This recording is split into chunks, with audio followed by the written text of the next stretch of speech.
Hello, guys, and welcome to the Marigold Standard, your weekly audio source of all things Dream Star Fighting Marigold. I'm your host, Rob Gooden, and I am joined as ever by a man who's decided to live the gimmick and wear a Marigold shirt. It is, in fact, Mr. Matt Turner. Matt Turner, how the devil are you, good sir? I'm good, buddy. But in case anybody's wondering what yellow shirt I am wearing, I'm wearing my Live at Budokan, Tokyo, Japan, Kawada versus Misawa, the legendary match from the summer of '94, the very first match that broke Big Dave Meltzer's Stardom, our 5-star ranking. So would not be broken again until I believe Okada versus Omega from Wrestle Kingdom 11. So yes, I am great, buddy. I'm always great. The weather is starting to break a little bit here, even though it's been some windy days.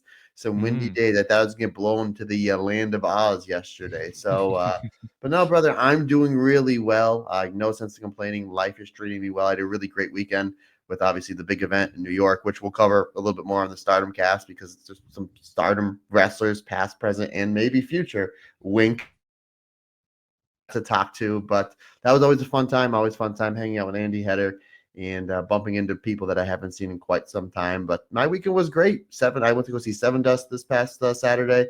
That was terrific. First concert of the next concert season, so they were great. But I can't complain. How's everything on your neck of the woods?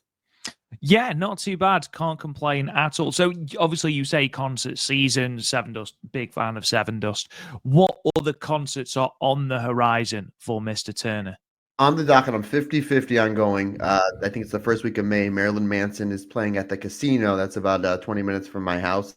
So that's a possibility. More than likely, like it's probably like 90% sure it's going to happen on May 25th, just a few days after my birthday, is Pantera and Metallica. So that is more than like that's going to probably be the big one of the year. And then there's a very good possibility that we're going to see Armand Amarth, who is a Viking death metal band. I am aware of Yamanaka. I'm a big fan of them, and they are actually playing with Pantera as well in Hershey, Pennsylvania. Rob Goodwin, which There you go. we a lot of Hershey talk on this podcast the past few episodes. So that's it. They play they're doing one show in Hershey and then one in New Jersey. It all depends on. It's both about the same traveling distance for me. It all depends on what day is easier for me to go. I don't know what days of the week it is, so that is what's on the concert schedule so far.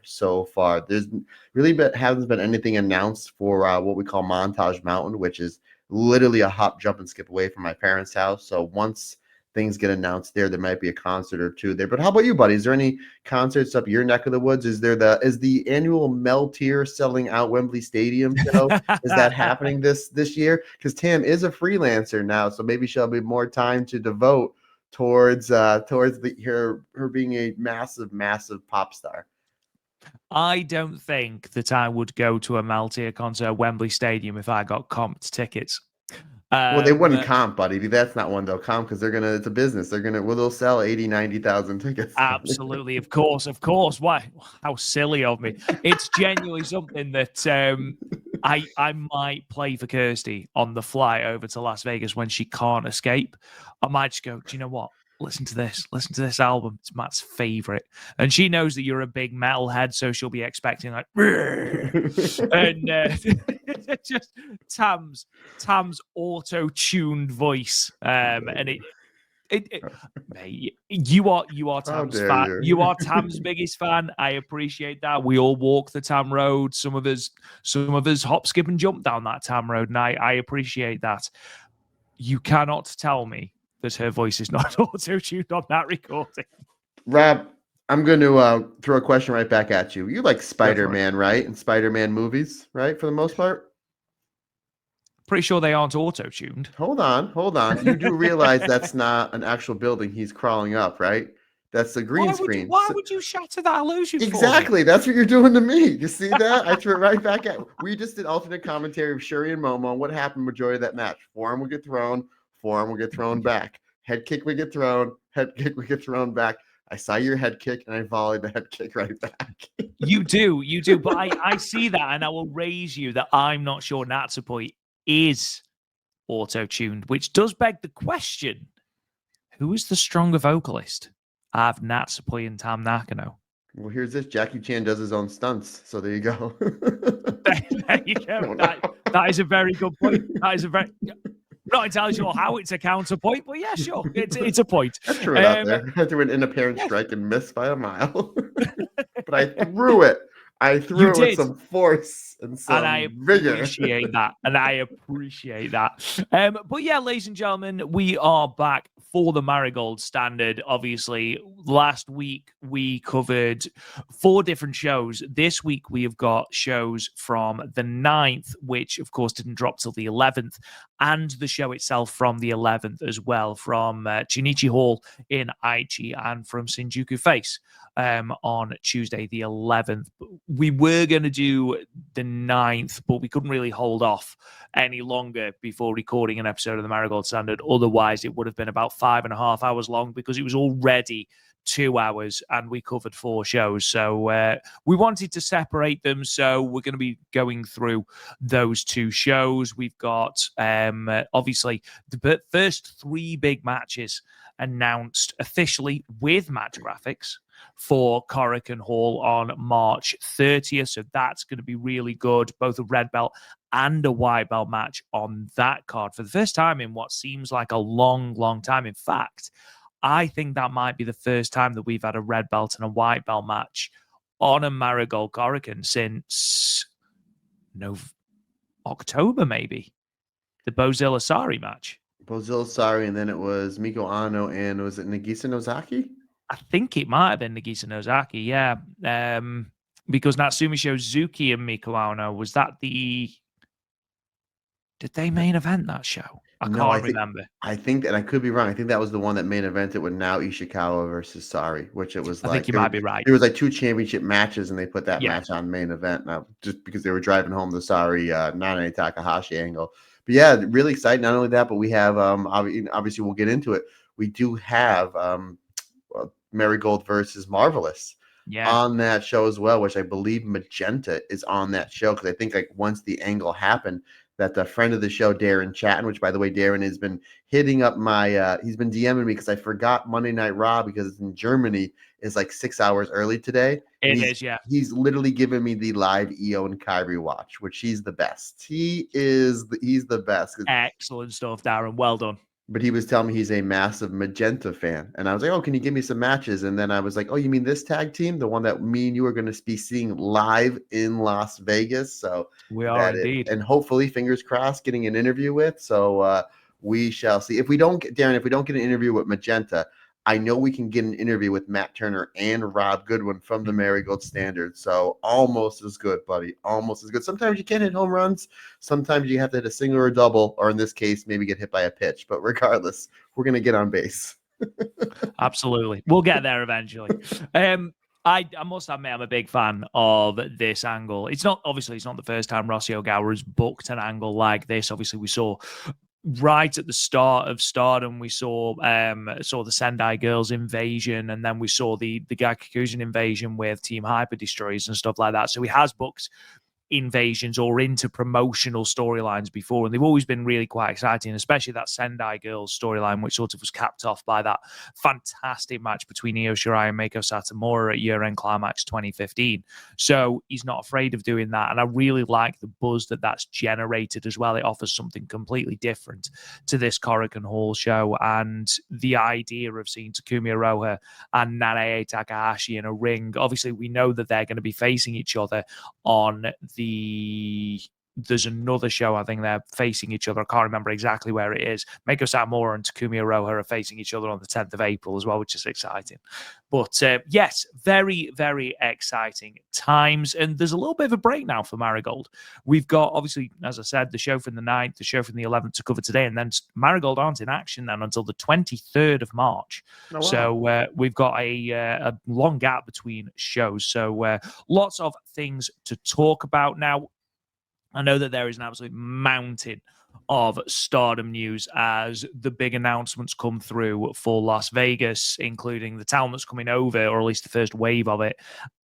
Pardon me. And of course, as a consequence, talent being announced for different shows. I mean, there's been more talent announced today. I mean, Hanako is going to be at New Texas Pro and all sorts of things. So we'll be covering that on the Stardom cast. at least unless it's, anything big, we'll keep the Stardom news to the Stardom cast and the Marigold news to the Marigold standard, unless it's huge and, we need to talk about it imminently. But as for that, we're going to talk about a little bit more in depth about the Marvelous and Marigold thing when we talk about Shinjuku Face, because, like I say, I think it's a really exciting direction to go to. And we might as well just jump straight in, man. We might as well go straight into night 4 of the Spring Victory Series, the show from the 9th of March from Chunichi Hall in Aichi. Now, the attendance for this show originally wasn't announced. I couldn't find it anywhere, and then randomly it was just uploaded to Cage Match today. So 265 people in attendance. Now, of the 3 shows Marigold have run from the venue, this is actually the lowest that they've drawn, with it being a 15.9 decrease on the 315 they drew on the 11th of February.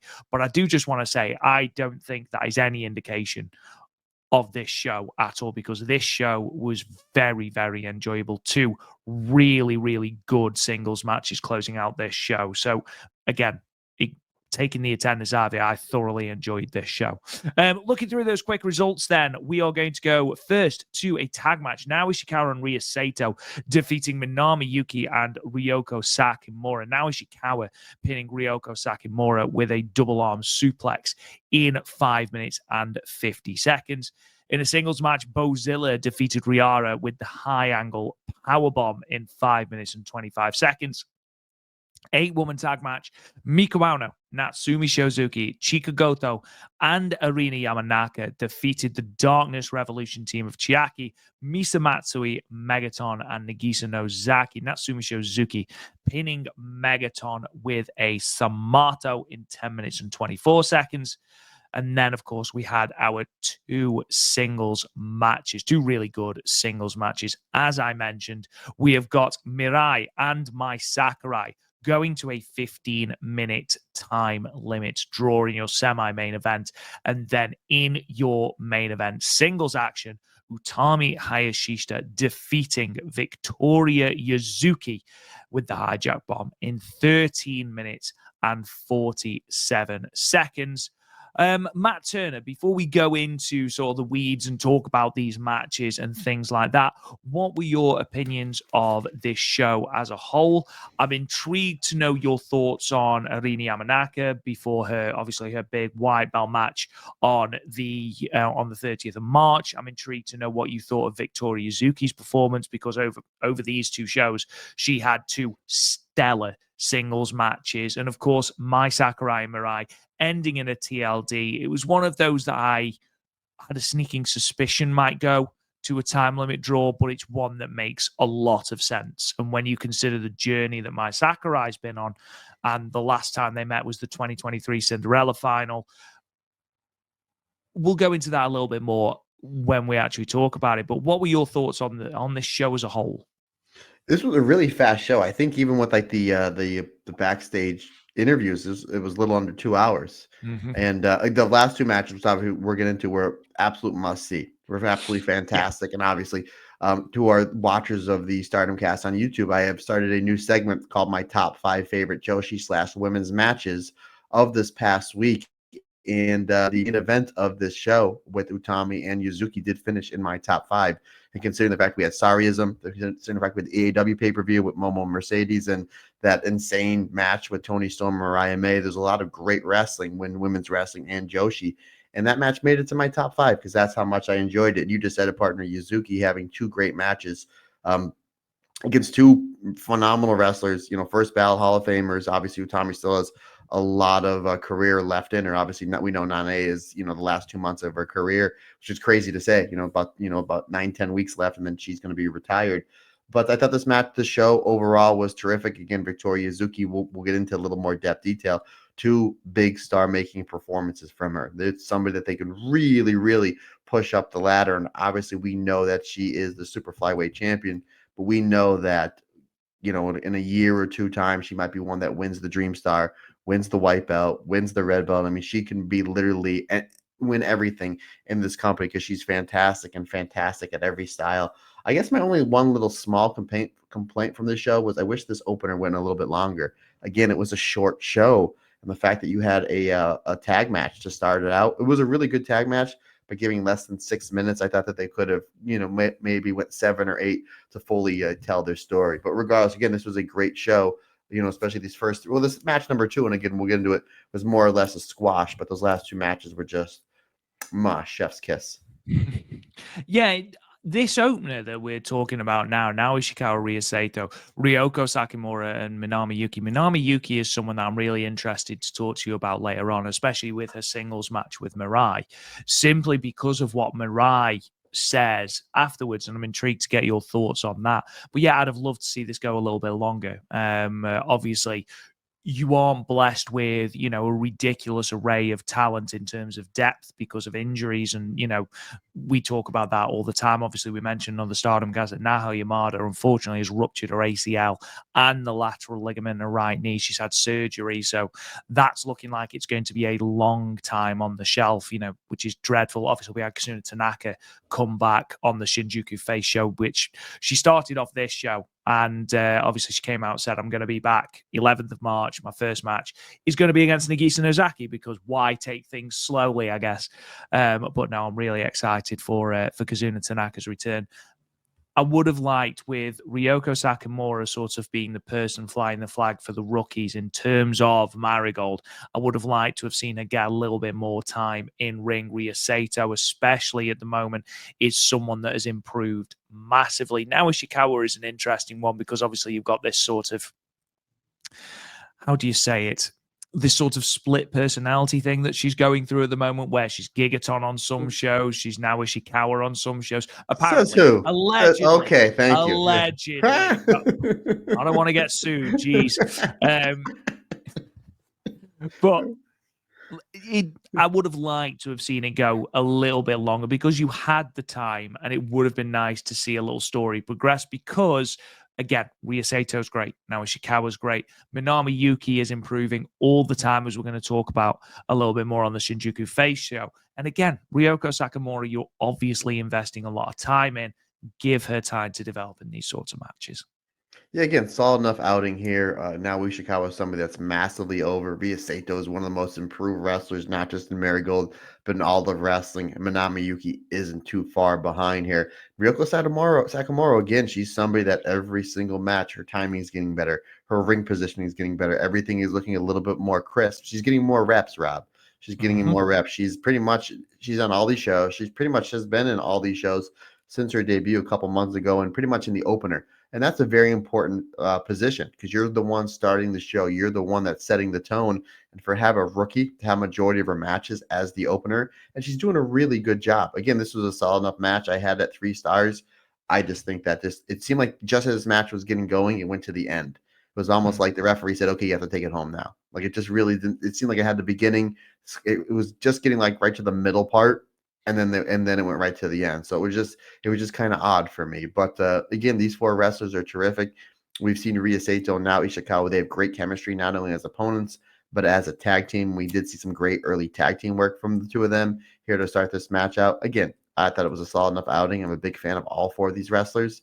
I would just like to see it go a little bit longer. And again, considering the fact the show is less than 2 hours long, it's not like, well, it went 6 minutes because it was like the Cinderella tournament. There was 94 matches, so we had to cut down a certain match. It's like, no, you had obviously your semi-main event and your main event did have some time, but this show is less than 2 hours long. I would have loved to see these wrestlers get a few more minutes to tell their stories and get more time out there in the ring in front of what was a really, really hot crowd.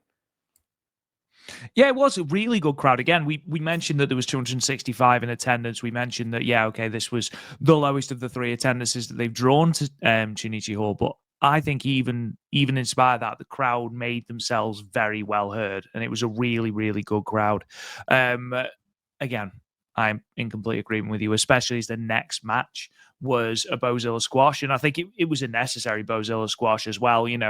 Obviously, unfortunately, Riara is the victim in this match. I wouldn't say opponent. I think victim is a better description of what happens in this match because Bozilla does absolutely destroy her. And then the bounce she gets on those high angle power bombs, it really is quite alarming at times, and it does make her feel like such a presence. I'm really intrigued by this match between her and Utami. I think it's going to be a really, really good match. I think Utami's going to make her look absolutely incredible with her selling. And again, Bozilla, she's been a real success story for Marigold, because not only is she hugely over with the crowds love Bozilla.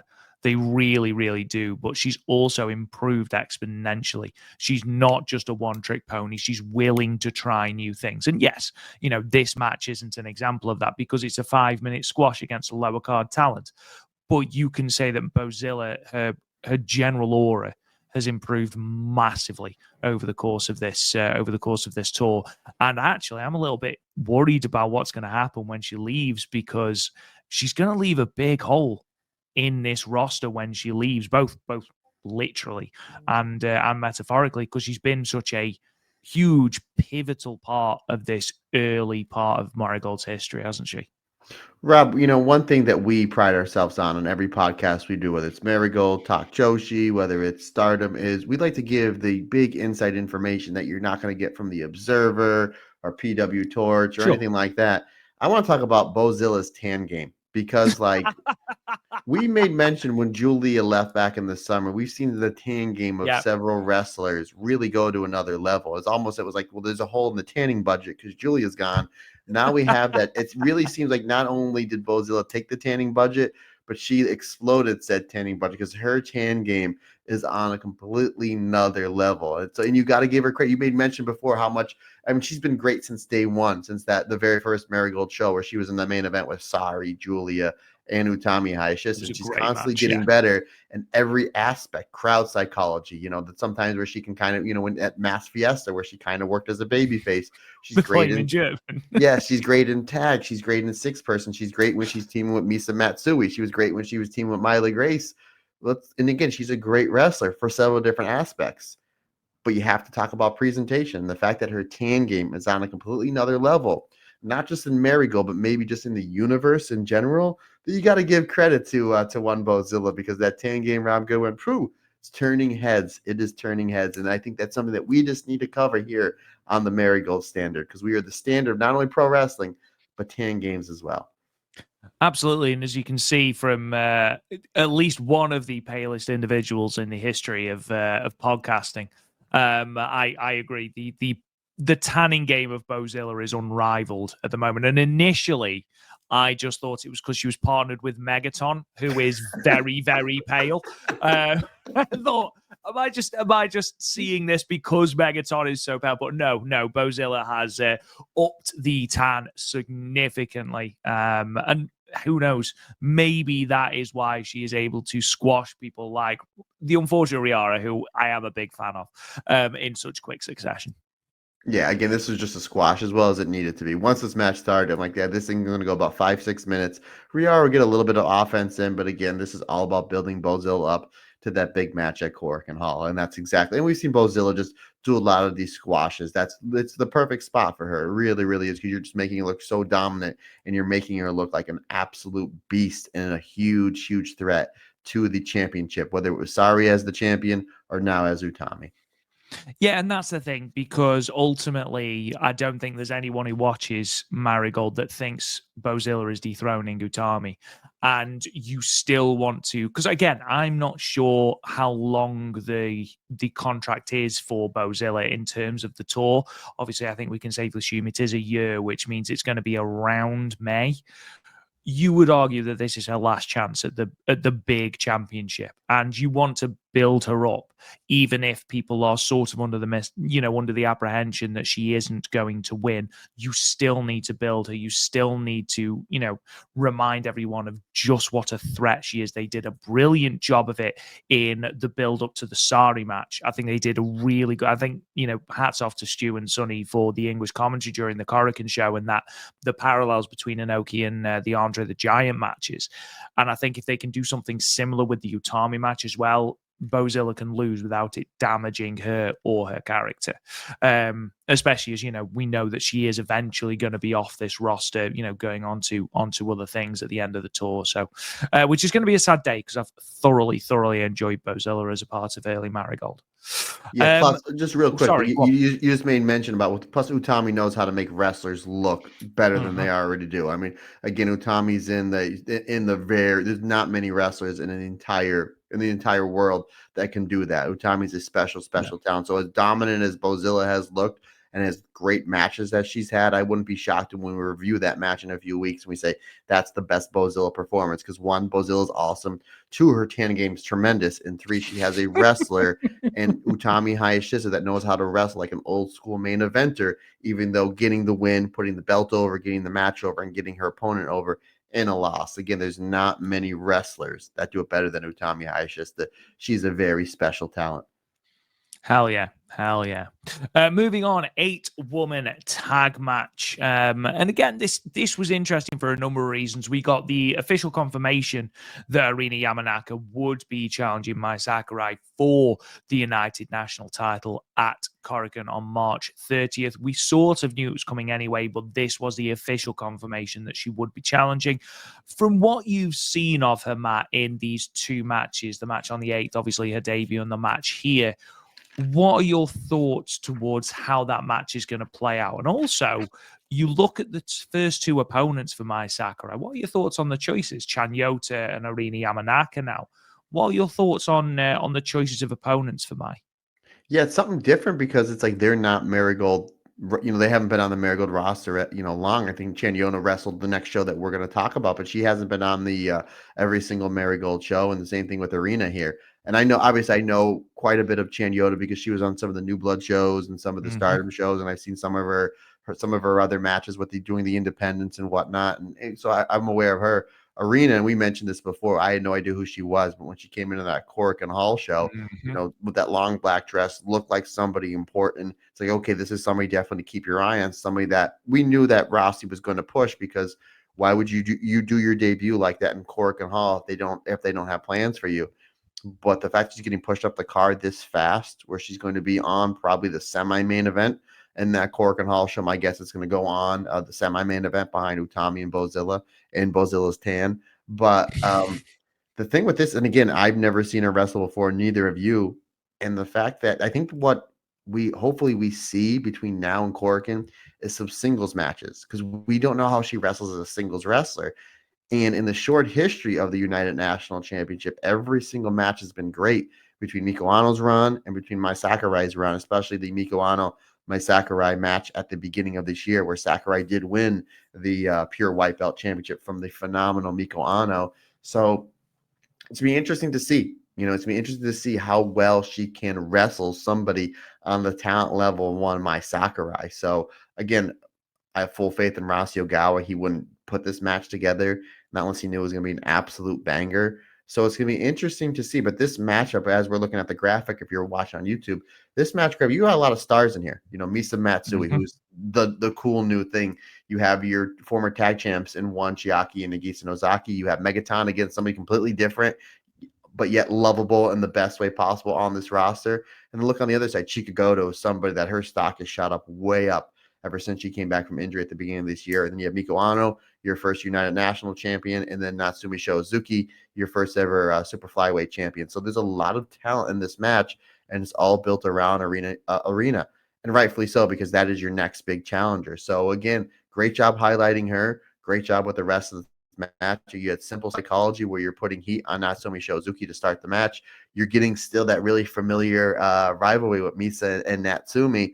And then we got a little bit of Misa and Miko Ano, Rob. That would be a match a singles match I would love to see, because I thought they were terrific. They were great. Again, Chika Goto was great here. She's great in the tag wrestling. She's great in the selling. She's great when she's getting her butt kicked. She knows when and where to make her comeback and when to really show fire and fighting spirit. Great stuff with Chiaki and Nagisa Nozaki using their teamwork for almost like for the double teams.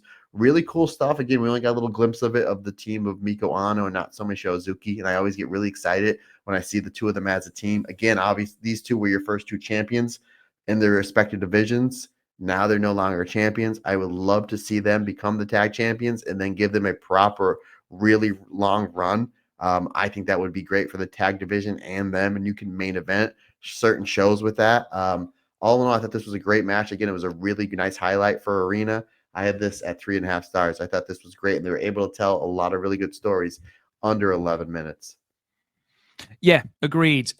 Just FYI, that really cool inverted sort of Indian deathlock style move that she finished the match with on the 8th, that is officially called Eternal Death, which I think is a very cool name. And it looks very painful, so I can appreciate that. Rob Goodwin, I'm fantasy booking on the spot. Eternal Death. There is a certain wrestler that is a freelancer, not Tam Nakano, that uses the death. So again, I'm just saying, you got a big show coming up in May. Obviously, Nane is going to be drawing some tickets. We may be having some WWE contract wrestlers maybe coming over. Maybe Erina versus Fukigen Death, Rob. I mean, it sells itself. Just think of the T-shirt: Death versus Death. Only way to live. Only one can be the true conqueror of death. Death, eternal death. Yeah, I think it'd work, definitely. Something that I really like is I think you mentioned Miku Ano and Natsumi Shizuki, and I'd love to see them as an official team. I think they'd be really good. I love the sort of relationship between Natsumi Shizuki and Misa Matsui, sort of Shizuki's anger at Misa Matsui's turn. Love that. Love that that's continuing. I think Chika Goto and Erina Yamanaka would make a very good tag team. Ooh, and then once Kokiyamari comes back in, you can kind of do some stuff there. Whether they can be 6-person or whether, because, if they ever bring in like artist belts, that's a possibility. Or you can kind of maybe do a little 3-way feud. There's a lot there, Rob. I like that. I like it almost as much as my Fukigen Death booking. Just as much, buddy. Just as much. Just as much. Right I there. think that the thing is, before Kokiyamari went out injured, they seemed to be building this whole wedge between the Twin Towers thing where Koki was teaming with Utami and was sort of, going on her own way. Chika Goto said it's absolutely fine if you do that. And that was there was some tension. Obviously, I feel like we were supposed to have more when it came to the first stream show on the 3rd, but of course, unfortunately, Kokiyamari, through no fault of her own, obviously ended up injuring her ACL. I think if you're going to build a wedge between Koki and Chika Goto, why not give Chika Goto another tag team partner and, a serious tag team partner? Because we don't know what Erina Yamanaka's commitment to Marigold is going to be like. Is she going to be on every show? Is she going to be on A shows? Is she going to be on some shows? Because I believe she owns a yoga studio. And obviously, she's still BBW champion, so she's obviously still going to be appearing for them as well. So why not have a team with Chika Goto, still keep her in the limelight? I think they'd be a great team. They've both got aura. They've both got charisma. I think they'd feed off each other really, really well. So again, we'll see how things play out. I'm really intrigued to see how Yamanaka and Mai Sakurai gel in the ring at Korakuen.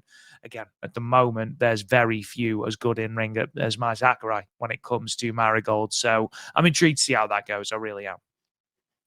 Moving on, and speaking of Mai Sakurai, special singles match: Mai Sakurai against Mirai Saku implosion, but not quite.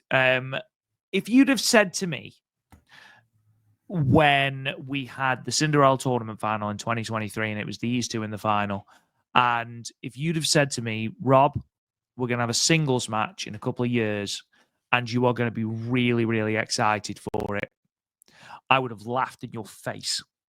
Really? Well, yeah, I know. Well, that's just the way I am. I don't care what you think, okay? I'm going to laugh in your face. I think it's a huge, huge sort of compliment to the work that Mai Sakurai has done, the transformation of Mai Sakurai, that I'm watching this match and I'm not just seeing it as Mirai going over someone, which is what I was doing in 2023. Right, Mirai's going to win this. Let's hurry up and get this done. I'm seeing two legitimate stars in this promotion and it feels like a big match. And again, Mirai's fantastic, but that credit goes to Mai Sakurai, who has benefited so much from this change of scenery that Marigold has brought her. And I think here worked really, really well with Mariah. Obviously, you didn't expect anything less. They're tag team partners, they're good friends outside the ring. We knew that they'd work well, but they worked really well. They gelled really well. Mai Sakurai's work on Mariah's arm was brilliant. Overall, I thoroughly enjoyed this match, as I knew I would do. Yeah, you know, we mentioned before, you talked about just the improvement of one Mai Sakurai, and we'd said in the Stardom Cast a couple of years ago that like what she was doing to separate herself from that loaded roster was that ladyship gimmick, which we thought was hilarious. Like, oh, it's a perfect spot for her, like kind of in the mid card, and she's, you know, it's more of a comedic thing, and it's really funny and it's entertaining. And then she's completely gone away from that and was like, I'm going to be a serious top level wrestler. She's obviously invested the time in it.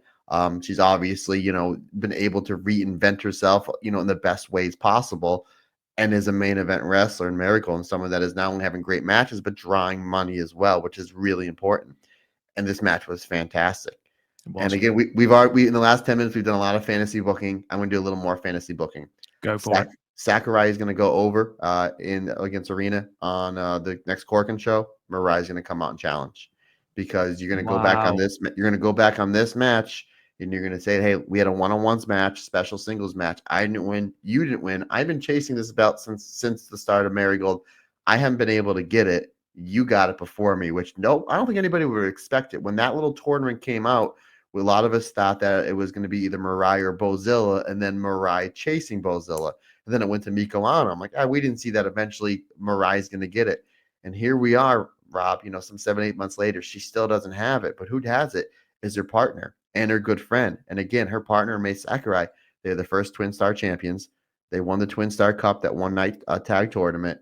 I think what a great challenge this would set up for Mai Sakurai will be Mirai. You made mention before, Chan Yoda and Erina. Two wrestlers that really aren't a part of the standard Marigold roster, but who is Mirai? I think that'd be a really great next defense with Mai Sakurai. And you've already told the story here. We went 15 minutes. It was a 50-50 match. It was a great match. I had it 4 stars. I thought it was terrific. I love the counter wrestling because they know each other so well. Again, because they're former tag champs. Like there's the psychology in the middle of this match where Mai Sakurai keeps kidding the big boots to Mirai. Mirai's getting fired up, and she goes to throw that lariat, but Sakurai may have gotten the head of Mirai. So when she throws the lariat, she throws it a little bit too wild, and that's exactly what Sakurai wanted. And Sakurai is able to take her down and put her in the Fujiwara armbar.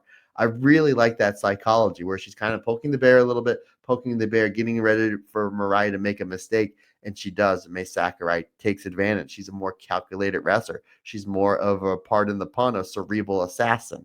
And she knows how to play the game, Rob Goen, if you know what I mean. But I thought that was excellent stuff. And then I liked how this match finished, where Sakurai hits the Shining Black. She goes for the STF. And then when she does, Mirai gets the advantage and puts her in a crossface. I thought that was great because, again, if anybody's going to know how to get out of the big STF that was taught to her by Masha Hirochono, it's going to be her friend and her tag partner in Mirai. So that's something they can play on as well in what I think is going to be their rematch for the United National Championship. This was great.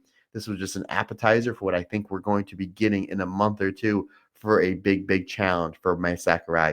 4 stars for me, my friend. I thought this was great. The psychology, the back and forth, them knowing each other so well, the boots versus the forearms and lariats. This was great. I absolutely love this match. Moving on then to your main event. It is the Ace versus the future Ace, Utami versus Victoria Yuzuki. This was a phenomenal match. It really was. And what I loved about this match is that you had Victoria Yuzuki having this youthful exuberance in this match. She was determined to go toe to toe with Utami Hayashishita to show that, yes, okay, I am the future Ace. That's what I'm building myself as. However, right now, I can go and I'm as good as you. And that story, as Yuzuki just continues to just keep coming back and back and back and back. And it looks at points like she might actually overwhelm Utami, but the story of Utami just waiting her out waiting her out, letting her go through this arsenal, staying in the match, and then pouncing on the opportunity to win, being that more experienced competitor, worked so well here. And to see the future of this company distilled in this match is perfect, because these are the two best wrestlers in your company.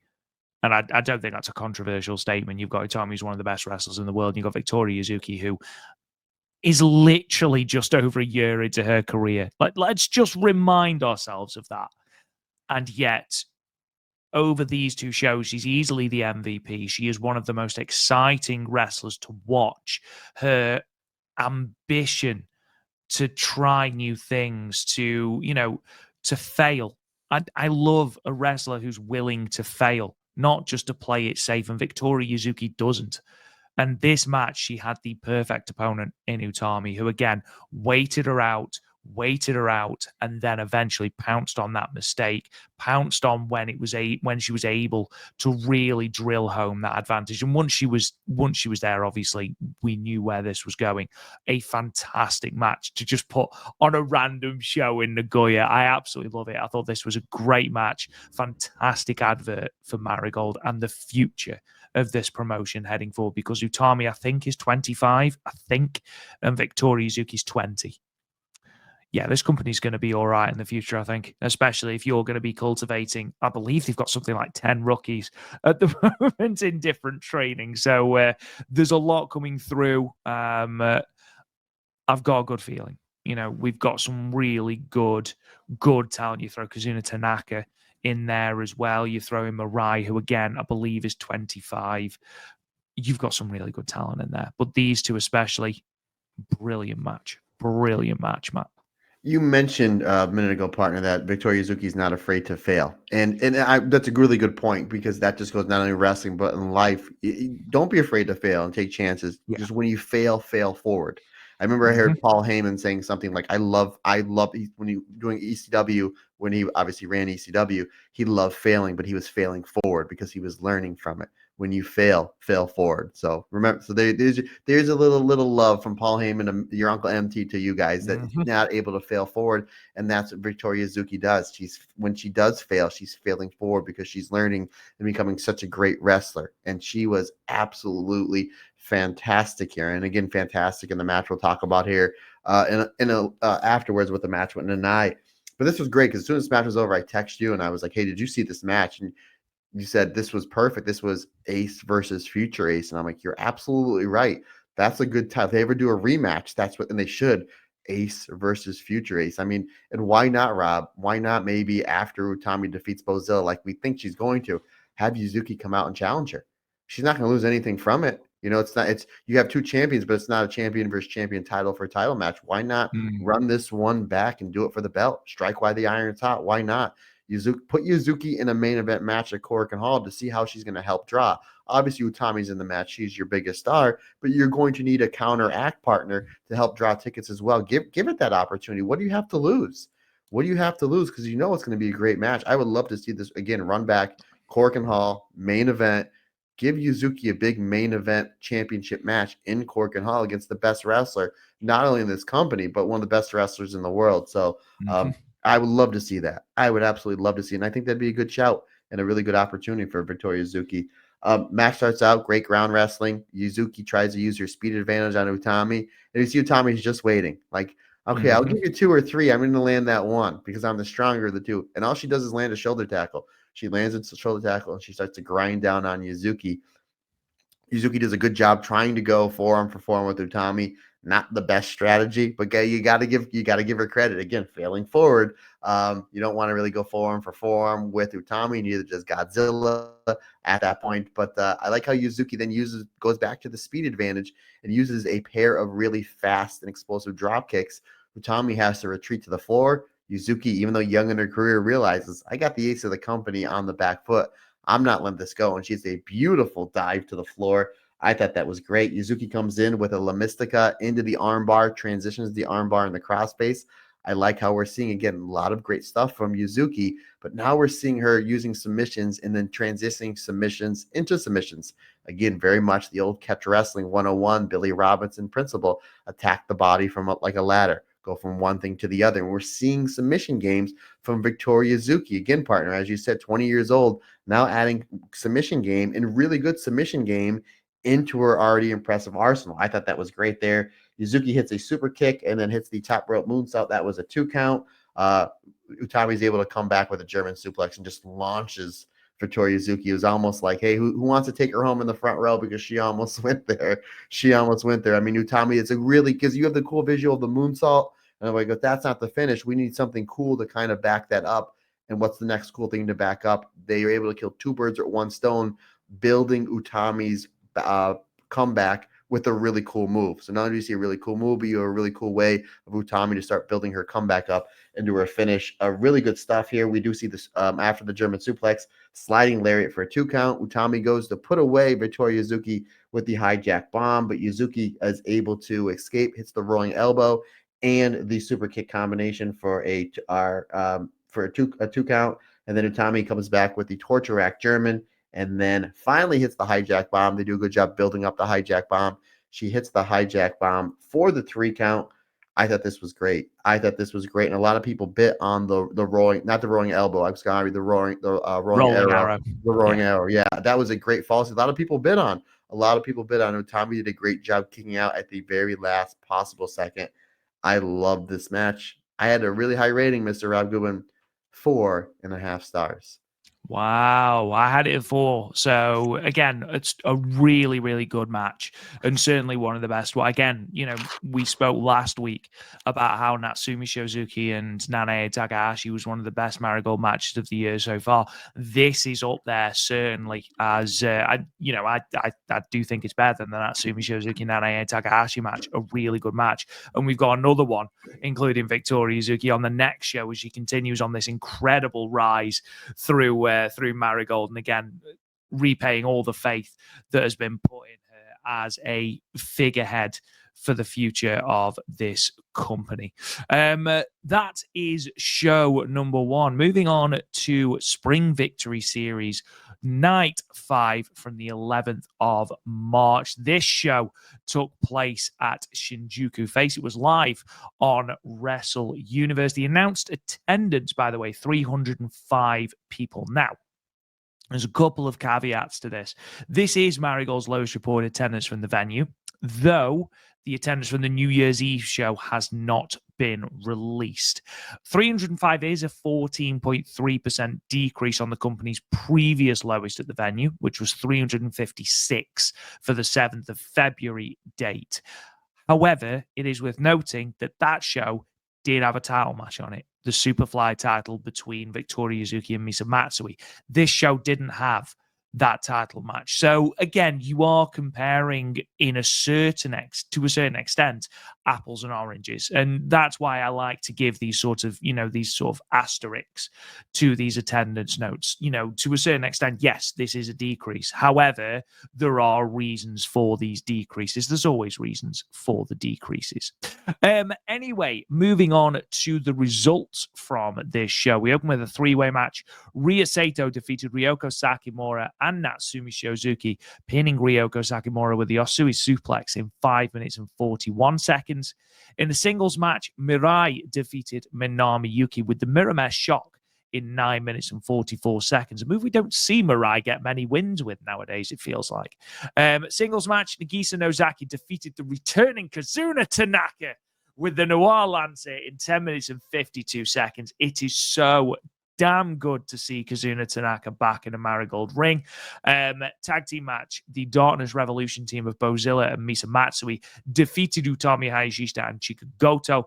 Bozilla pinning Chika Goto with the Driller Hole Pile Driver in 8 minutes and 13 seconds. 6-woman tag match, Mai Sakurai, Miku Aono, and the returning Chan Yota defeated the Darkness Revolution team of Chiaki, Megaton, and Gigaton, who I'm assuming is now a member of Darkness Revolution. I'm assuming she's dressed like Megaton, with Chan Yota pinning Megaton with the Nagata Rock in 10 minutes and 10 seconds. And then Passion countdown match. Nanae Takahashi defeating Victoria Yuzuki with the Nanaraka 100 in 19 minutes and 1 second. Matt, I know you are going to want to talk about that. Opening match then, Matt, we had a three-way. Rhea Sato getting the victory.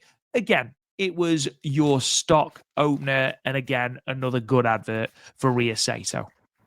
I'm going to get off topic, partner. We've been recording for like between these two podcasts almost 2 hours, and I just noticed you have not a new setup. Is your camera? You look very clear. Is it new lighting?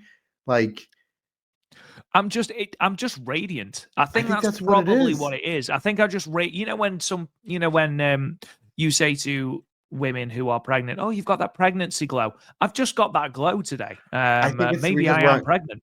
Either that or we're on the countdown to WrestleMania because we're leaving in about a month. Maybe that's what it is. Maybe Maybe, yeah. that's what it. No, look, everything again, folks. This is another reason why you need to watch us on YouTube. Is Rob Goodwin not only looks handsome as always, but everything looks. The lighting looks really good. Are phenomenal. Not only that, but obviously you can see it, Rob, and so can our watchers. Right above Rob's head is our poster. So not only do you get our actual likeness, handsome as heck, you get our cartoon likeness as well. So I like how you doubled down on that. But anywho, back to the task at hand.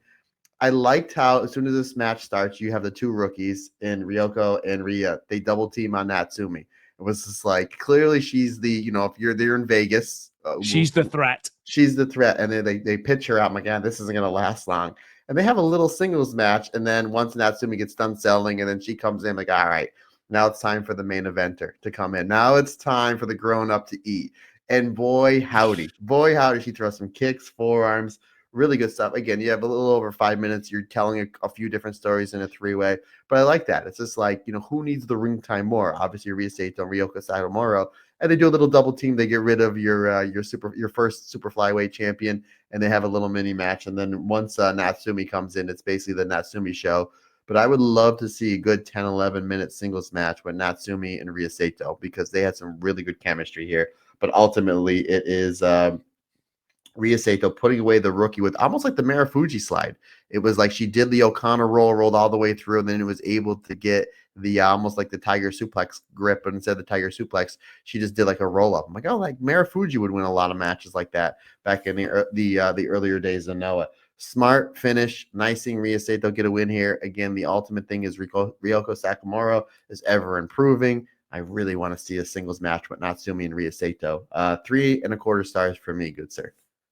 Yeah, we've seen Tsukiyama win matches with that Asui suplex as well on the lower card. So I'm happy to see Rhea Sato win using that, especially as we've sort of seen a lot of submissions and things like that in the way that she gets a victory. So to see her branch out and get victory in a different way is also something that I'm excited to see her expand on.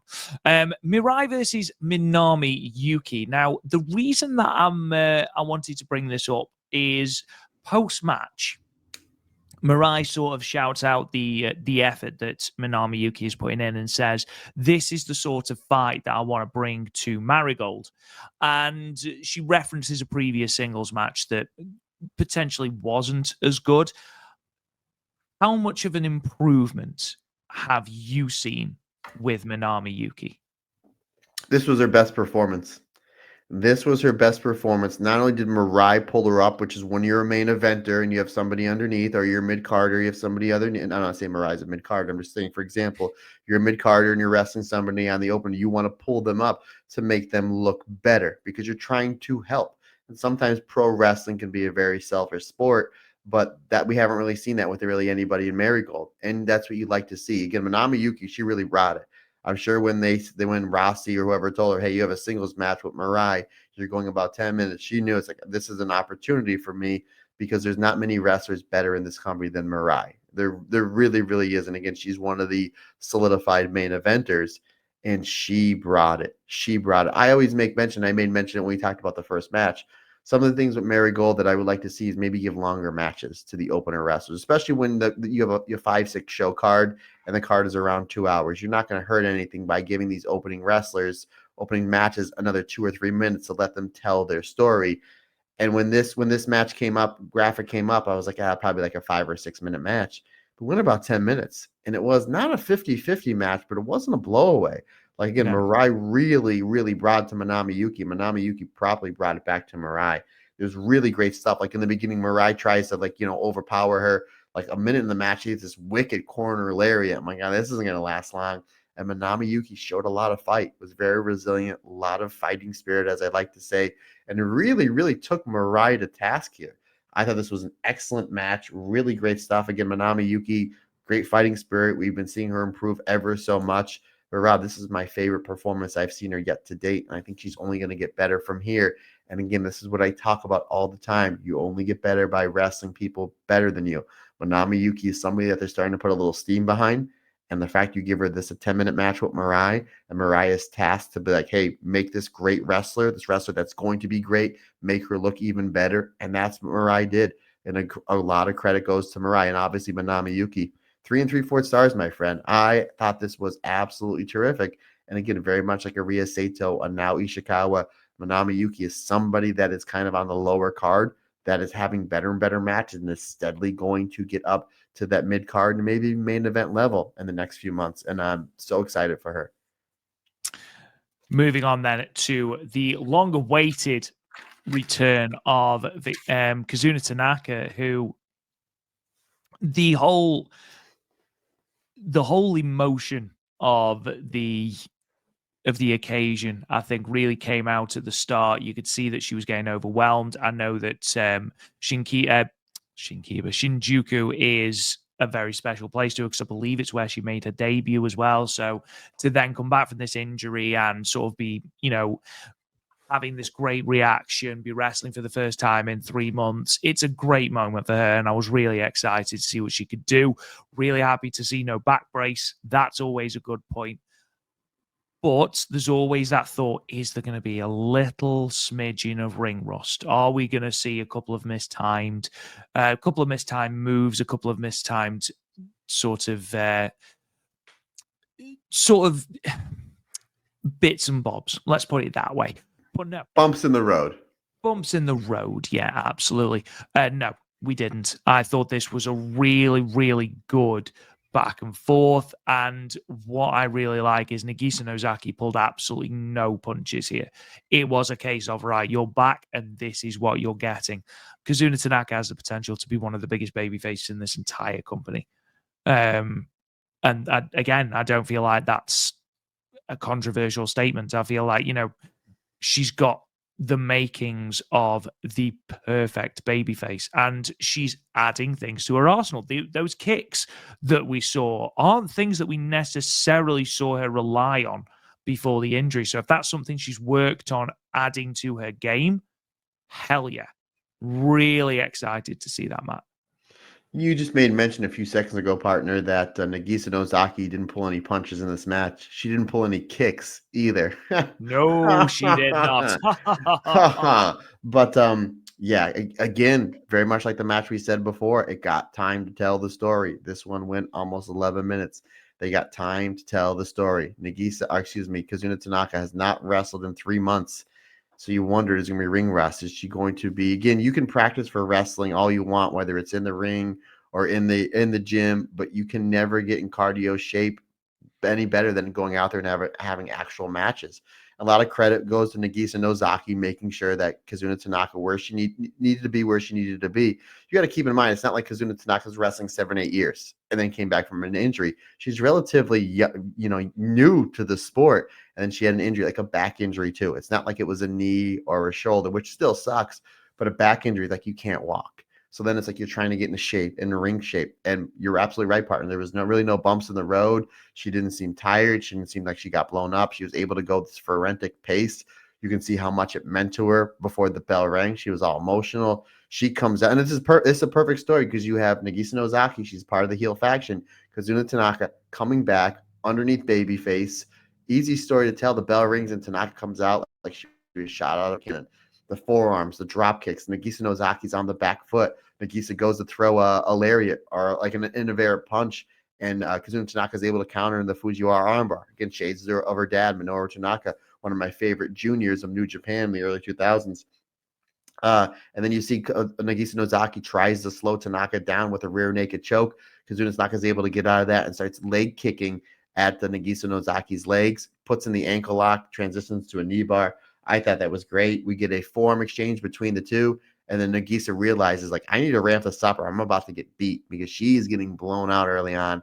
And what is Nagisa Nozaki? What are her strengths? Her explosive offense. You know, those kicks, the forearms, that Joshi drop kick that almost sent Tanaka from one end to the ring to the next, which I thought was great. Kizuna Tanaka is able to come back with a whole bunch of kicks, leading to the fisherman suplex for a 2 count. Really great stuff there. Then Kizuna Tanaka hitting the redream.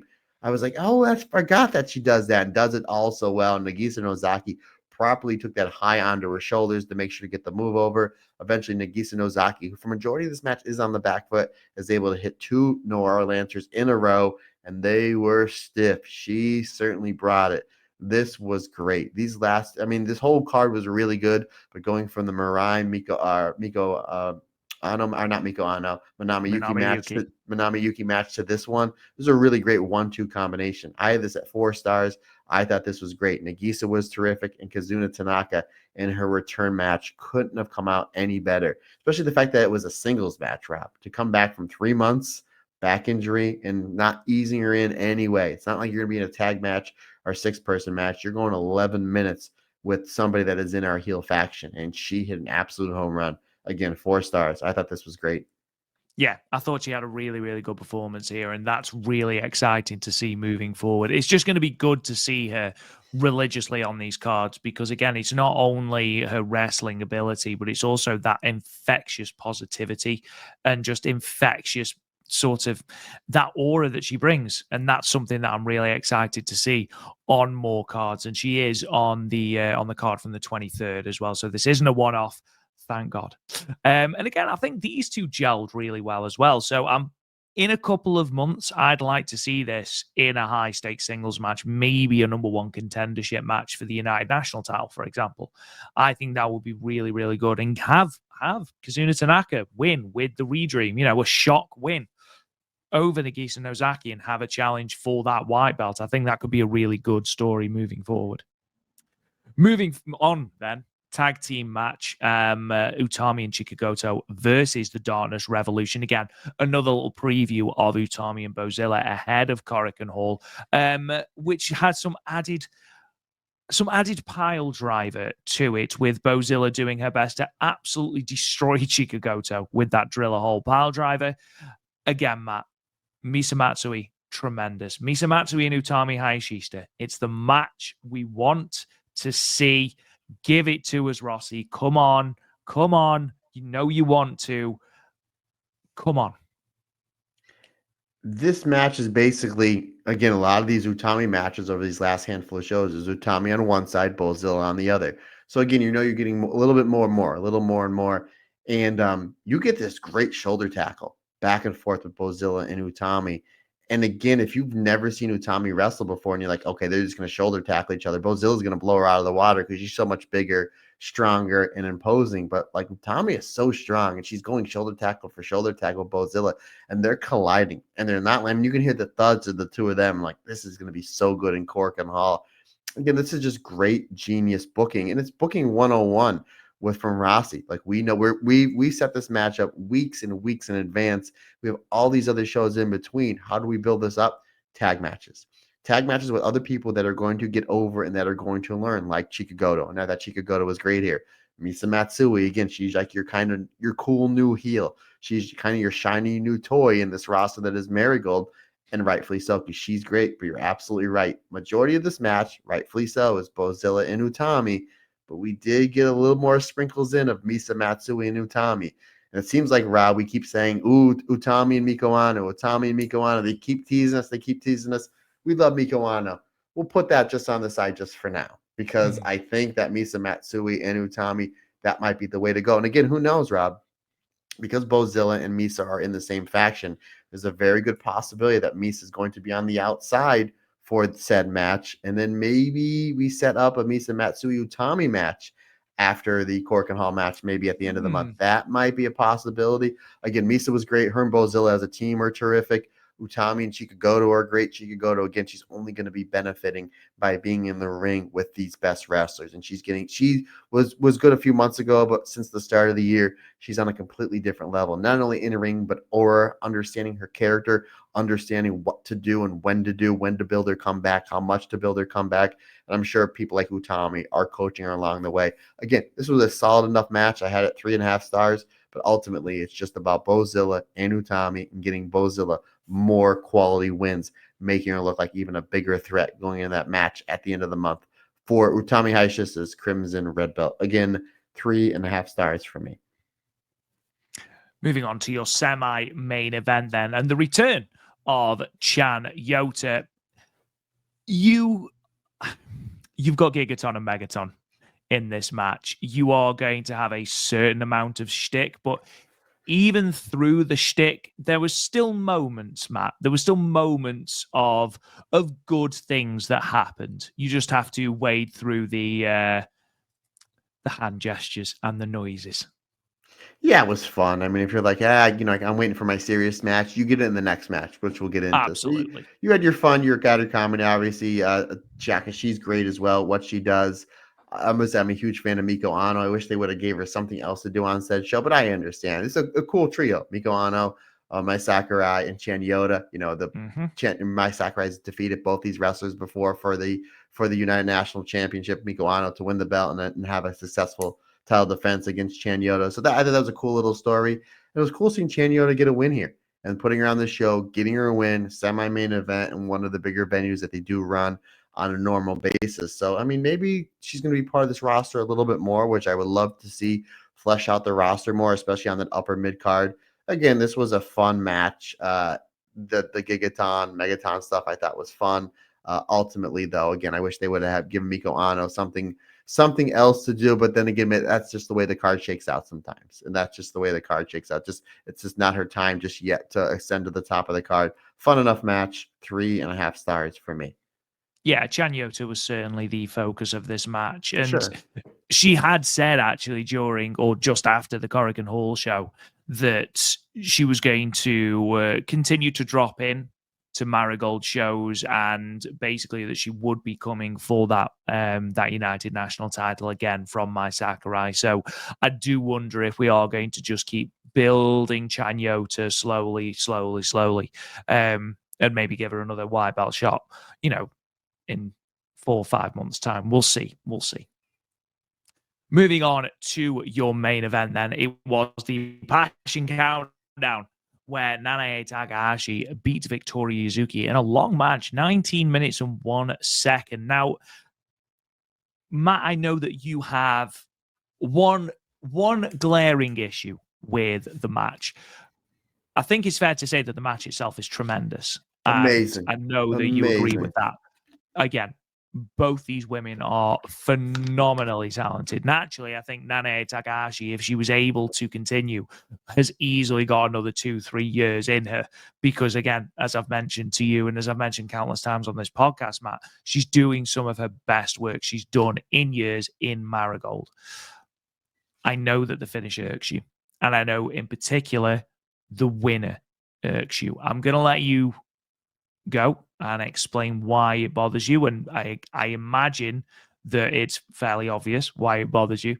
But I've got one particular counterpoint that I'd like to bring forward before we wrap this show up. It's not. I like the finish. I love this song. I'm gonna tell you right now, 4.5 stars. I like this one. This and the Utami match. I don't know which one I like better. And again, this Saturday we'll be coming out with my top 5 favorite matches in Joshi this past week. There's a good possibility this one makes it, but then again, we have 2 Stardom pay-per-views and that Sendai Girl show as well. We're gonna be happy campers this week, buddy. Happy campers. Again, I thought this match was great. The finish made sense. I just don't understand. And I will, again, let me backtrack. Who am I to tell Rossi Ogawa how to book? Who am I to tell Nanae Takahashi who goes over and who doesn't? However, coming from a perspective that I'm able to have on this podcast is Marigold needs start to build some stars, main event stars.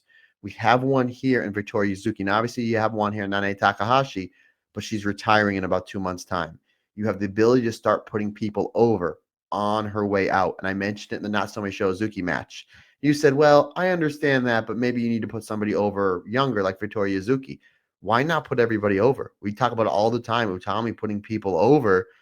It doesn't hurt her because she understands how to lose and how to get other people over, where I just don't understand Nane constantly winning. And I made mention it was the very first match in Marigold history where it was Nane, Victoria Yuzuki. I'm like, Yuzuki should have went over.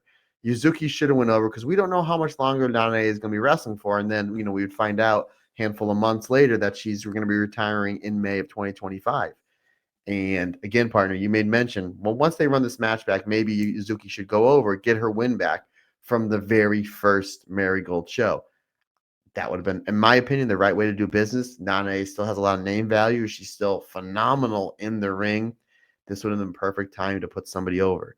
And again, in my opinion, maybe just the old school in me, the way that I was taught pro wrestling from some very, very smart people, when you're leaving the territory or you're retiring, on your way out, you put people over to then help said territory.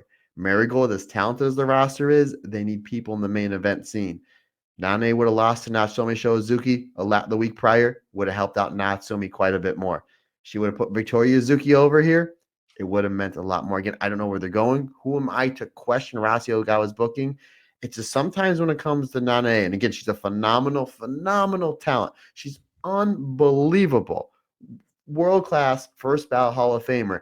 Some of these things, when it comes to finishes and her going over as much as she does, scratches my head. Not only her in Marigold, but even some of the stuff in Stardom. And I may mention all that time that horrible match with her and you versus the New Eras at All-Star Grand Queendom. Just the way they went about business and the way they sandbagged the New Eras ruined it was one of the greatest wrestling shows ever. But like their lack of effort really killed me there. The Momo match from All-Star Dream Cinderella in Budokan. Like Momo should have definitely went over there. Like again, maybe it's on the booker, but now this is the opportunity for Nane to start putting talent over. She's on her way out. Why aren't we putting Victoria Yuzuki over? She's clearly shown on the show before she can hang with Utami Hayashishita, but she loses here.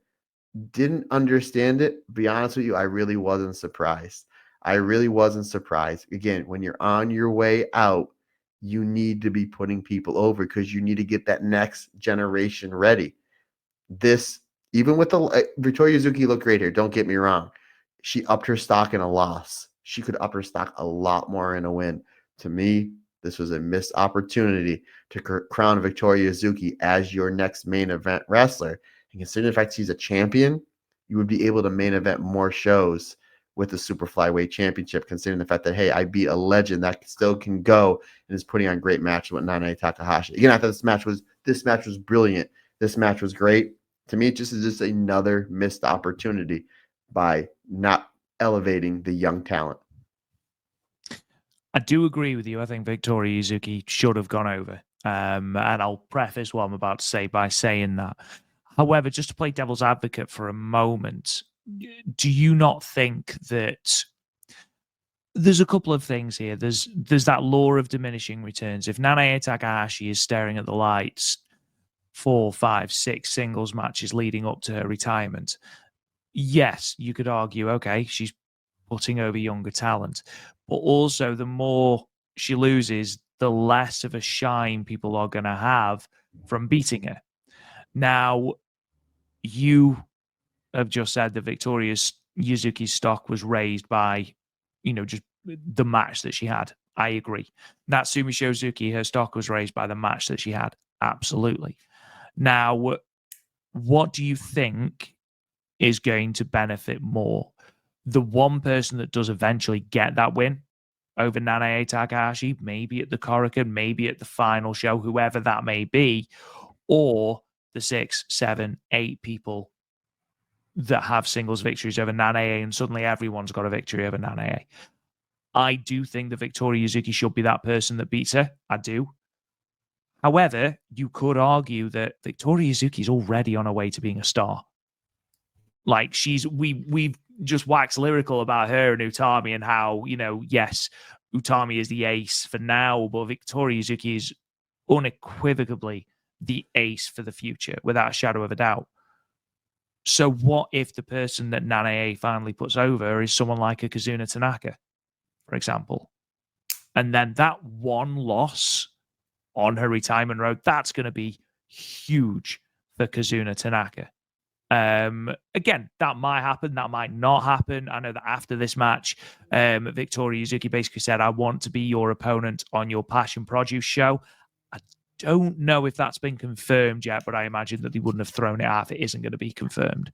But what do you think about those points? Good point. Counterpoint. If you know how to lose, we've seen Utami do it on her way out to Stardom, that you can help out a lot more people.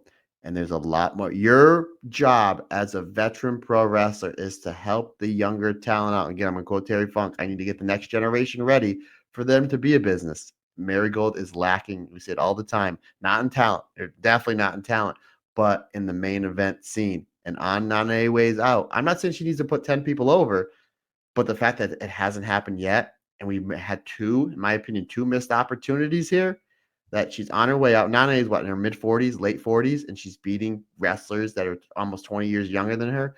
What's that saying about the roster? You take a step back and you look at this in a kayfabe aspect. It's like, here's this wrestler that's been wrestling longer than most of these people are living, and these young kids can't beat the older person. What does that say? Again, let's go back to that Mike Tyson Logan Paul fight, or Jake Paul fight. Let's say that wasn't. We have to. Oh, I'm just saying, right? Say Tyson, who's well past his prime. His prime was in the 90s. If he was to knock out Paul, what would that say about Paul? He's a flash in the pan, and no one would believe him in the next fight. That's what's happening here now. It's not to that severity, because again, she's having great matches. She had them in Stardom when she was doing these passion injection matches, but nobody went over. I'm like, we need to start putting people over. And it's not like Nanae is like putting 4,000 people into seats like Tamara Saya Kamatani. Like, she's drawing okay. You're at the back end of your career. And again, she's great. She's having the best matches she's had in a long time. She's a first ballot Hall of Famer. I'm not taking that away from her, but she's in a point where she's retiring in 2 months. Let's get back to the business. That's what it's about. And again, maybe it's just the way I was taught pro wrestling from people that were very, very smart, that have made a lot of money in pro wrestling. When you're on your way out, you do the favor to help the younger generation, not just in the ring, but you need to get some victories. So I see your point, but that's my counterpoint. And again, maybe it's just the way that I was brought into pro wrestling and the people that taught me. I do think Victoria Yuzuki should have gone over. I do agree with that, and I do argue maybe this should have been later on in the retirement road. I don't think Natsumi Shizuki is any worse for not having won. Again, I believe she's 35, so it's not, as good as Natsumi Shizuki is, and we're both big fans of Natsumi Shizuki, she's not the future of this company. And the only other thing that I would add to your point is, aside from Victoria Yuzuki, there isn't anyone on the caliber that I would believe could beat Nanae Takahashi. Now, Miku Ano potentially, yeah. Okay, Miku Ano. Sakurai. I agree. Let's do my Sakurai. I would have her lose 4 matches. Is she not already a star? Is she not? I don't think she needs that. Miku Ano, I agree. I think Miku Ano could benefit a lot from that, especially as they did the storyline earlier in the year. She was in sort of a slump. And we've just talked about where is her place on this roster now. I do agree. I think Miku Ano could benefit massively from that. Mai Sakurai, I don't think needs it. We just spoke about in that match with Mirai, off her own back. She's sort of come out of this chrysalis as this brand new star. So I don't think she needs that. I think you select carefully who you put. I don't think this is the last match we will see Nanae and Victoria Yuzuki have in Marigold. It would not surprise me if they go to a time limit draw at the Passion event, and then they do another singles match and Victoria Yuzuki wins. Because here, it was a 20-minute time limit, and she was 59 seconds away from holding out for the draw, and Yuzuki pushed her all the way. Have the draw at the Passion Produce event. Have Victoria Yuzuki say, right, you couldn't beat me. Let me have one more shot. And then you do it at a big show, whether it's one of the Coricans or whether it's the Shine Forever show. And that way, then, if you're going to build Victoria Yuzuki up, you can show almost that mini story. So almost pushed her. Nanae couldn't beat her. Victoria Yuzuki wins. And you've got that story then. Because there was times in this match where Nanae was in severe trouble against Victoria Yuzuki. And that in itself is a story, because I feel like she was in far more trouble at points in this match than she was in that Natsumi Shizuki match. Yeah, I agree. Yeah, Victoria Yuzuki she was so explosive here. Like Nane tries to bully her. She's like, hits the super kick. Nane tries to retreat, very much like the Utami match, hits the dive. And of course, because it's Shinjuku face and it's rite of passage, you have to do a spot off the table. We saw Syuri last week do the double stomp onto Syuri. So you have to do that. So she does a running dive from one end to the other. I thought that was great. And all of a sudden, and it was a great camera angle. You just see her just boom. Some of the camera work was tremendous. It was like Superman. Yeah. That Syuriism show where Syuri just dropped out of nowhere from this double foot stomp was incredible. But yeah, look, I am in agreement with you. I do think that there needs to be someone who gets the rub at the end. If it's going to be Victoria Yuzuki, okay, give her another match. I think Mika Wano is a great shout as another person. What about Gigaton or Megaton? That's a given, right? Gigaton and Megaton. That's I feel like that's the main event of Shine Forever. Three-way? No. Passion 2-on-1 Passionton and the Flaming German versus Gigaton and Megaton. Anyway, post-match, we had the Marvelous roster led by Takumi Iroha come out and basically confront the Marigold roster. And it turns out that we are having an interpromotional match, an interpromotional war between Marigold and Marvelous. I love this. I think the story's great. This has been made official for the 30th of March, an interpromotional match, Marigold versus Marvelous. It's going to be Nanae Takahashi and a mystery opponent versus Takumi Iroha and Sanka Akatsuki. Now, Sanka is the one who basically just stripped off and was ready to go right there, right now in Shinjuku. Just went at Nanae. I was like, go on.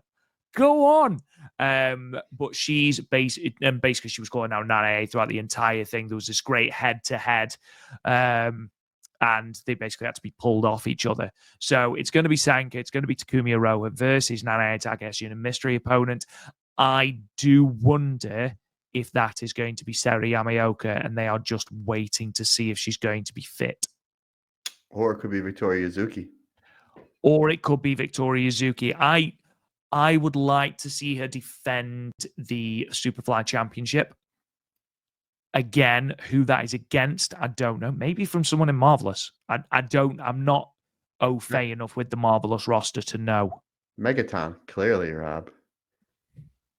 Obviously Megaton. But yeah, that's where we are. And again, that was a really good closing shot from this show, was Marvelous and Marigold standing across the ring, sorry. Big fan of that, Matt.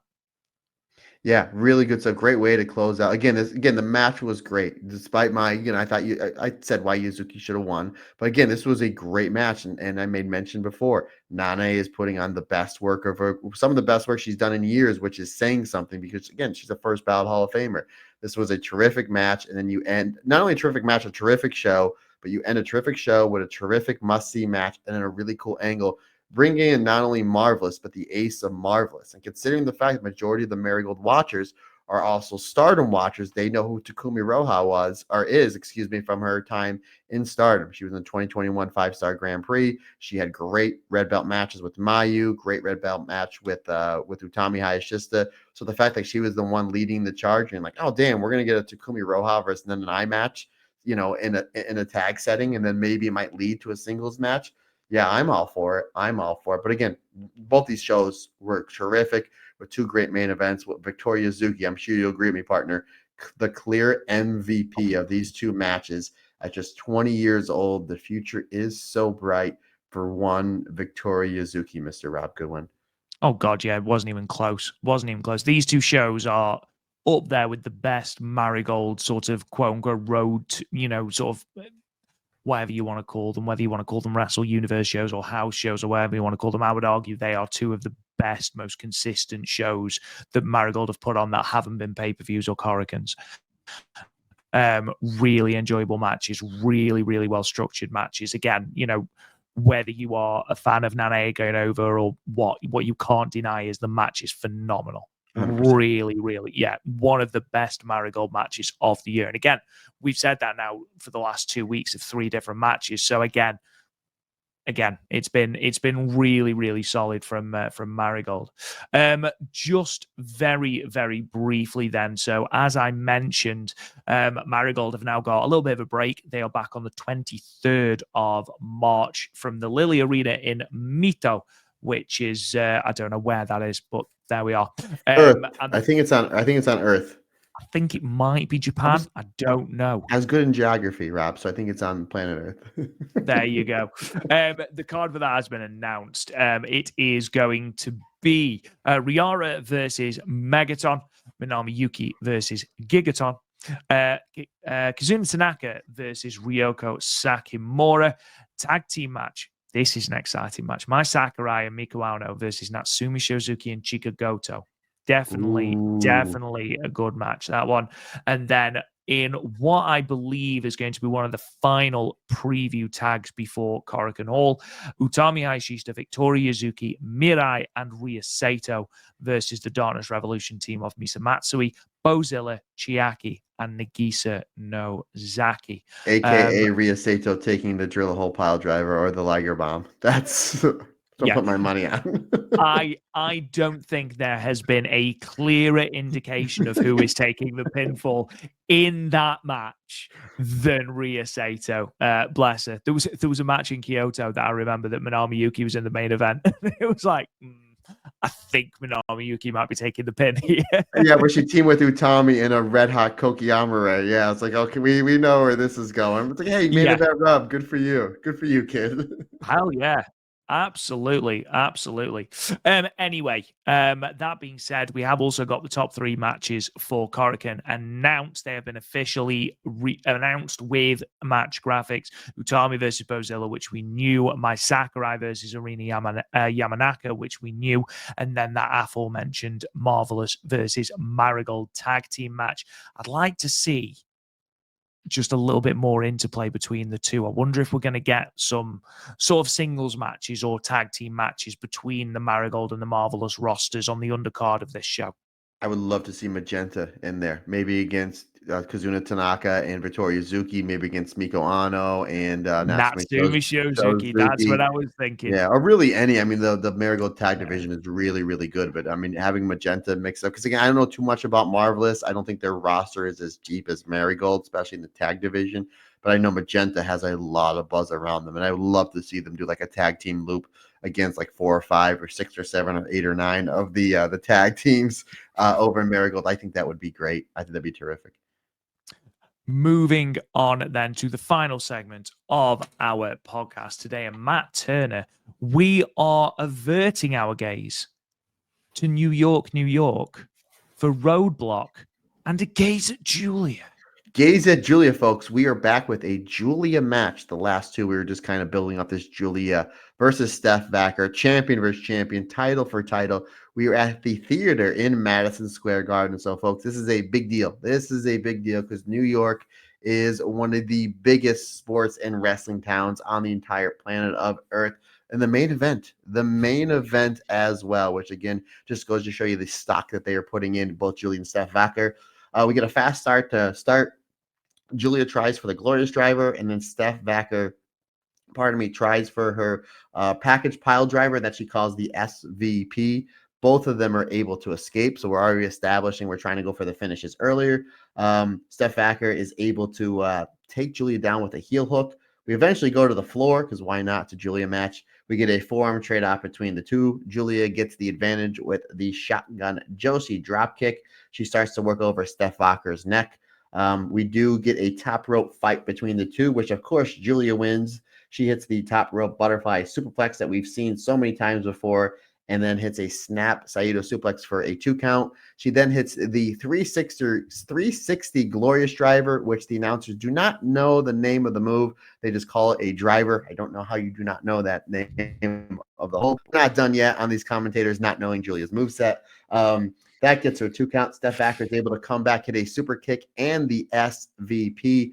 That scores her a 2 count. So I like how we're hitting. It's a big match. We're hitting finishes, but we're not getting a clear winner just yet because, again, it's a big match. Champion versus champion, title for title. We're kicking out of finishers, but it makes sense because, again, it's a big match.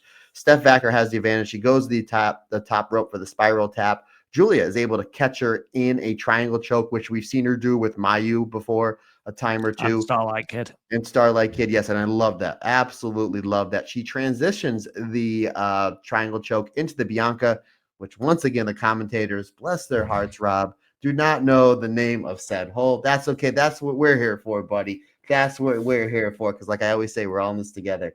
I thought that was great. Eventually, though, Steph Acker gets out of the Bianca. Julia comes up and hits the Arrivederci knee. She goes for the Northern Lights bomb. Steph Acker gets out, hits her with 2 stiff super kicks, and then hits not 1, but 2 SVPs to win the match, gets the 3 count, and becomes the double champion. Really good match. I think I was talking to you off air. The match, I think only went like 12 or 13 minutes. You can tell that the rumors that are out that Julia's a little bit banged up. It's probably going to be taking time off to heal. Doesn't look like it's any big injuries because she did take a lot of big bumps here, but it wasn't anything super, super crazy. They did a good job having a great match, yet protecting Julia. So whatever injuries she's going through, it wasn't anything that was going to, put further stress on whatever she's injured. Really good match. Again, they did a good job protecting Julia. She looked really good.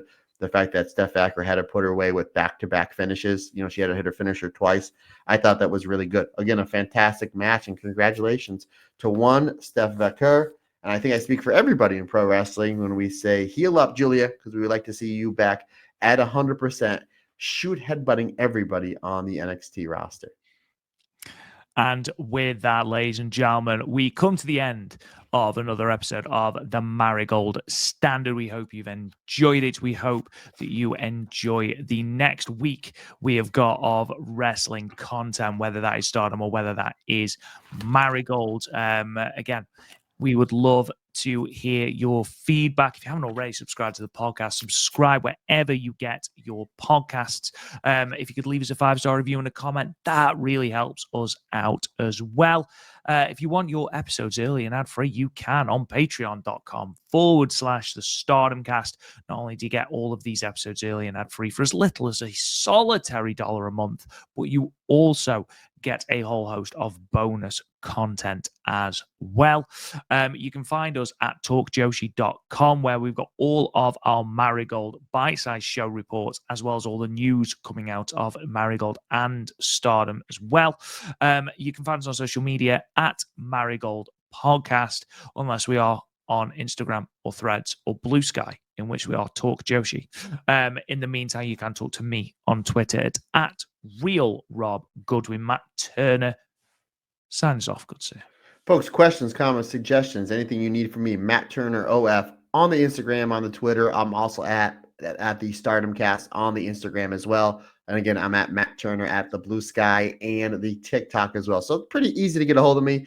You might be saying, Matt Turner, I'm not a social media guy. Is there any possible way I can get a hold of you? Well, yes, there is an email address. And you might be saying, great. What is the email address? We're going to help you. We're going to tell you what that email address is. The email address, simply, folks, is thestardomcast22@gmail.com. Folks, that's going to wrap it up for another fantastic episode of the Marigold Standard. We greatly appreciate your support. Can't do without you. It's like I always say, just not my podcast. It's our podcast. Because when we're all together, everybody's different. Everybody's special.